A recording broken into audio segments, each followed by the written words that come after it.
দিগন্তের আকাশে লালচে আভা, কুয়াশা ভেদ করে আছে লালচে আলো।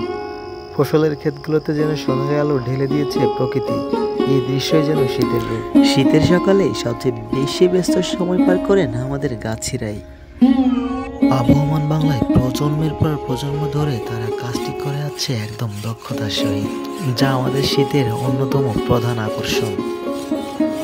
বিশেষ ধারালো সরঞ্জাম দিয়ে তারা এই খেজুর গাছের কাণ্ডটিকে কেটে থাকেন, আর সেখান থেকে আস্তে আস্তে নিঃসরণ হয় আমাদের এই রস। ফোটায় ফোটায় কাণ্ড বেয়ে একটা বিশেষ নলির সাহায্যে একটা মাটির পাত্রে আস্তে আস্তে করে জমা হতে থাকে। প্রতিটি ফোটায় যেন মিশে আসে বিশুদ্ধতার ছোঁয়া। শীতের এই প্রথম রসটুকু কিন্তু সবচেয়ে আগে প্রয়োগ করে নেয় আমাদের পাখিরাই। কাণ্ড থেকে বেয়ে আসা রসগুলো তারাই কিন্তু শুষে নিয়ে থাকে। দিগন্ত জোড়া চারিপাশে শুধু খেজুর গাছ, মাথা উঁচু করে চুলগুলো ছেড়ে দাঁড়িয়ে আছে একদম সগৌরবে। শীতের এই সময় খেজুর গাছ আমাদের প্রকৃতির দেওয়া এক দারুণ উপহার। এটি তো শুধু খেজুর গাছ নয়, এটি আমাদের গ্রামীণ জীবনের সাথে ওতপ্রোতভাবে জড়িত।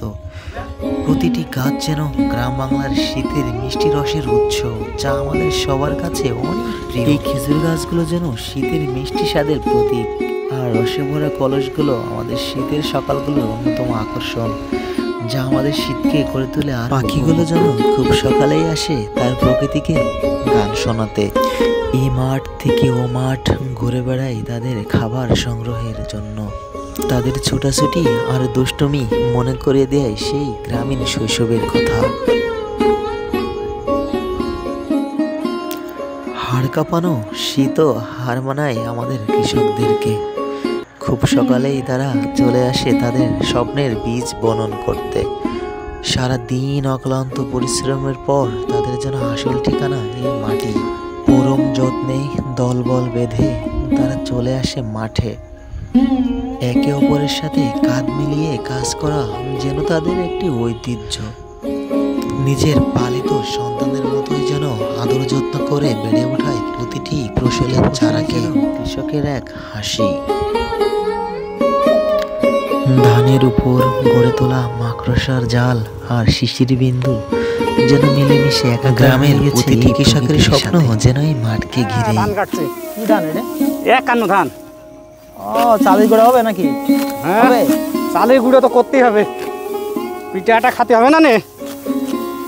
পিঠে আটা না খালি তো হবে। অনেক পরিশ্রম আর অপেক্ষার পর এই সোনালী ফসল ঘরে তুলতে পারাটাই যেন তাদের জন্য এক বড়। ছোট থেকে বড় সবাই হাতে হাত মিলিয়ে ধান কাটে তাদের ঘর ভর্তি করার জন্য। এই একতা আর সহযোগিতায় গ্রাম বাংলার চিরচরিত সৌন্দর্য ফুটে ওঠে। খালের ধারে ছোট মাছ ধরা যেন গ্রামের মানুষের জীবনের সাথে জড়িত এক সরল আনন্দ, যেন প্রকৃতির সাথে এক গভীর বন্ধনের মতো।